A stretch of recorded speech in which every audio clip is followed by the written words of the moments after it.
Oh, I'm so happy.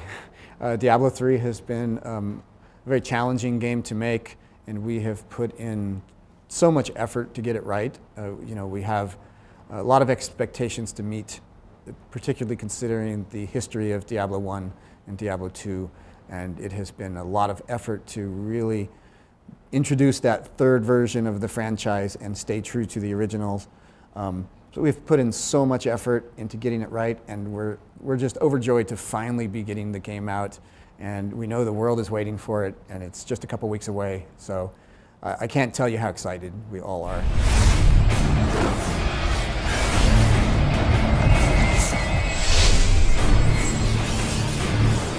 Well, the Diablo franchise defined the action RPG genre, and ultimately it's about progressing a character from a very sort of new and weak state to a very powerful state.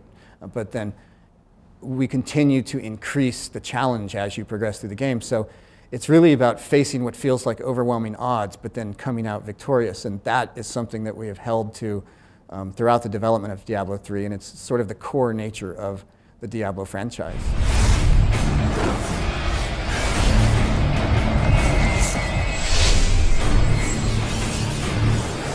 From a player experience, Diablo seems somewhat simple. It's not a complex game in terms of getting in and playing, and it's very easy to get into. It's very quick.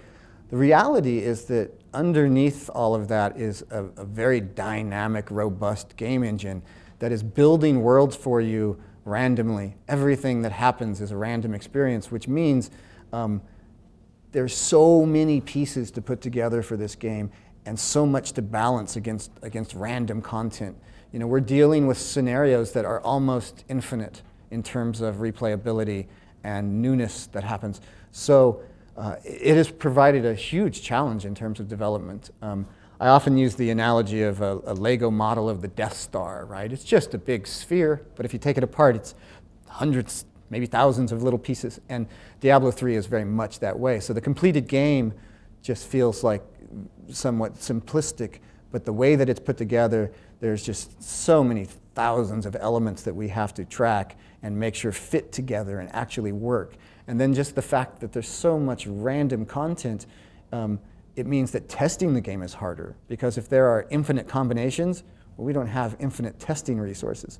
So we have to find ways to make sure things work without having to test every combination. So even though the gameplay is elegant and simple, the construction of the world and the mechanics is incredibly complex.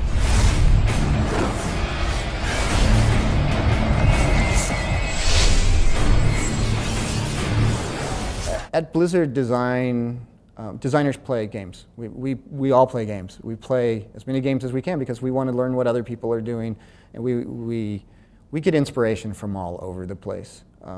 So we absolutely want to see what other companies are doing, what decisions they're making, especially if they're making a game like we've already made and like we're going to make. Well, let's see what ideas there, because it's a very symbiotic relationship, I think, between all the games where we make something and then somebody else is inspired by what we made and they make something and they add to it, and then we look at it and go, wow, that's really cool what they did. So I think just overall in the art form of making games, we're all students of everyone's creation.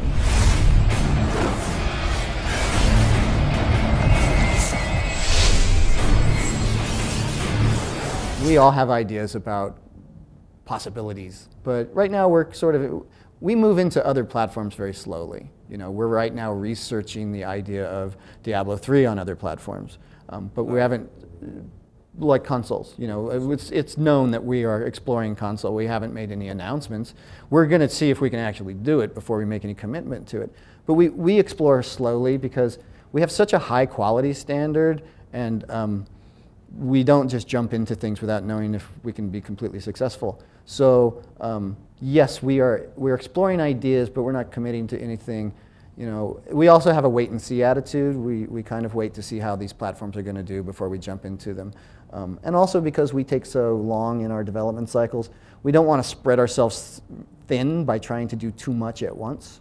So we take our time, we study the market, and if it makes sense for us to do, then we will move forward. Otherwise, we're just going to wait and see. So lots of ideas get floated around, but there's nothing happening in terms of any specific platform. Right now, our focus is really just finish Diablo III on the PC.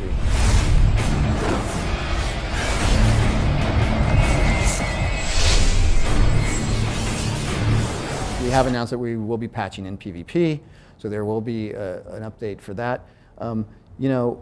If you look, though, at our history, you can make conclusions about what our plans will be, but we're not in a position where we're going to announce anything quite yet. But I think just sort of the general statement is you should expect us to be updating this game for many years, because our games, we design them to last for a decade or more, and so that's not going to happen without more updates. I think it's safe to conclude that.